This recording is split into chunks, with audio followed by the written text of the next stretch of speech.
Selamat pagi anak-anak, Shalom. Nah anak-anak kita jumpa lagi di hari ini ya. Apakah anak-anak semua sehat?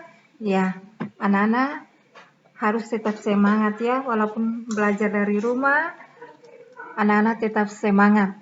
Nah oke anak-anak, sebelum belajar anak-anak berdoa dulu ya. Kita masuk dengan pembelajaran di hari ini. Nah, kita masih dengan tema 1, organ gerak hewan dan manusia. Subtema 3, lingkungan dan manfaatnya. Materi pokok, gambar, cerita, dan komik. Nah, anak-anak perhatikan di sini, anak-anak amati rangkaian gambar cerita di bawah sini ya. Ada beberapa gambar. Nah, untuk itu anak-anak, mari kita lihat apa itu pengertian daripada gambar cerita. Nah, pengertian gambar cerita adalah sebuah gambar atau urutan gambar yang saling berhubungan satu dengan yang lainnya untuk membentuk sebuah cerita. Gambar cerita dapat ditemui pada buku-buku cerita, terutama cerita anak-anak, untuk menceritakan sebuah peristiwa, baik peristiwa yang benar-benar terjadi atau cerita imajinasi. Contoh gambar cerita adalah gambar ilustrasi. Tujuan ilustrasi adalah untuk memperjelas, memperindah, dan menerangkan isi atau informasi dari sebuah bacaan. Objek gambar ilustrasi dapat berupa gambar manusia, hewan, dan tumbuh-tumbuhan, serta benda-benda yang ada di sekitar. Nah, anak-anak langkah-langkah membuat gambar ilustrasi. Yang pertama, gagasan. Gagasan bersumber dari bacaan. Setelah menentukan gagasan, tentukanlah adegan apa yang akan digambar, siapa saja tokohnya, bagaimana suasananya, serta media yang akan digunakan. Yang kedua, sketsa. Sketsa adalah rancangan gambar yang dibuat sesuai dengan gagasan. Membuat sketsa harus berhati-hati. Perhatikan bagaimana tata letak dan ukuran objek yang digambar. Yang ketiga, pewarnaan. Setelah sketsa selesai dibuat, kamu dapat mewarnainya. Pewarnaan dapat dilakukan dengan dua cara. Pertama, memberi warna sesuai dengan aslinya. Kedua, memberi warna berdasarkan imajinasi sendiri. Kamu dapat menggunakan cat air, cat minyak, pensil warna, spidol, dan lain-lain. Nah, anak-anak, di sini ada jenis-jenis dari gambar ilustrasi. Jenis-jenis gambar ilustrasi yang pertama, gambar rilis. Gambar rilis adalah gambar yang dibuat seperti keadaan aslinya, baik bentuk, ukuran, dan tata letaknya.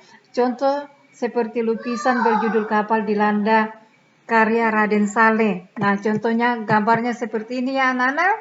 Contoh gambarnya seperti ini. Yang kedua, gambar karikatur. Gambar karikatur adalah gambar yang melebih-lebihkan atau mengubah dari objek aslinya. Gambar karikatur menyajikan objek dengan karakter lucu dan aneh. Biasanya gambar karikatur mengandung kritikan dan sindiran. Nah, anak-anak contoh gambar karikatur seperti ini ya. Nah, gambarnya lucu ya anak-anak ya. Yang berikut lagi di sini gambar kartun. Gambar kartun adalah gambar yang berfungsi untuk menghibur dan berisikan humor. Gambar kartun dapat berupa tokoh binatang atau manusia. Nah, anak-anak contohnya seperti ini. Pasti anak-anak biasa nonton di televisi ya, film-film ya seperti film Doraemon, ada Mickey Mouse ya. Nah, gambarnya contohnya seperti ini ya. Nah, kemudian lagi keempat, gambar dekoratif. Gambar dekoratif adalah gambar yang disajikan dengan mengubah bentuk objek aslinya, namun tanpa menghilangkan ciri-ciri khasnya. Nah, gambarnya seperti apa anak-anak? Nah, contoh gambarnya seperti ini ya anak-anak, gambar daripada dekoratif. Ya, kemudian anak-anak perhatikan di sini lagi. Di sini nah anak-anak sudah lihat gambar-gambar ilustrasi tadi. Nah, bisakah anak-anak memilih salah satu daripada corak gambar yang tadi ya, dari jenis-jenis gambar ilustrasi tadi. Nah, seperti gambar rilis, gambar karikatur, gambar kartun, dan gambar dekoratif. Anak-anak pilih salah satu gambar, kemudian anak-anak gambar di sini ya. Buat gambarnya di sini. Oke, anak-anak ya. Nah, kita lihat lagi anak-anak di sini ada gambar cerita pada cover. Nah, cover buku atau sampul buku adalah bagian terluar dari buku yang terdiri atas dua sisi, yaitu bagian depan dan belakang. Kedua sisi tersebut saling melengkapi dan menguatkan isi buku.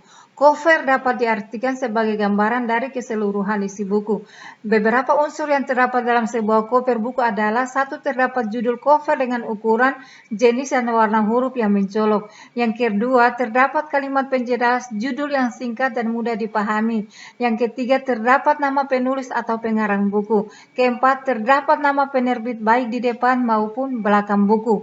Kelima, terdapat sinopsis singkat di sisi belakang buku. Keenam, menyajikan gambar menarik yang mewakili keseluruhan isi buku. Ya. Nah, di sini anak-anak, ini adalah contoh cover sampul buku. Ya, contoh cover sampul buku. Ini anak-anak, nah, ini adalah bagian depannya, ini adalah bagian depan cover sampul buku, sedangkan yang ini adalah bagian belakangnya. Ya, anak-anaknya. Nah, kita lihat lagi di sini. Nah, di sini ada pengertian komik. Apa itu komik, anak-anak? Komik adalah suatu bentuk seni yang menggunakan gambar-gambar tidak bergerak yang disusun sedemikian rupa sehingga membentuk jalinan cerita. Nah, komik dapat diterbitkan dalam berbagai bentuk, mulai dari strip dalam koran, majalah, hingga berbentuk buku. Kemudian fungsi daripada komik apa, anak-anak? Fungsi daripada komik untuk menjelaskan, melengkapi, dan memperdalam penyampaian gambar secara keseluruhan. Nah, anak-anak, contoh komik.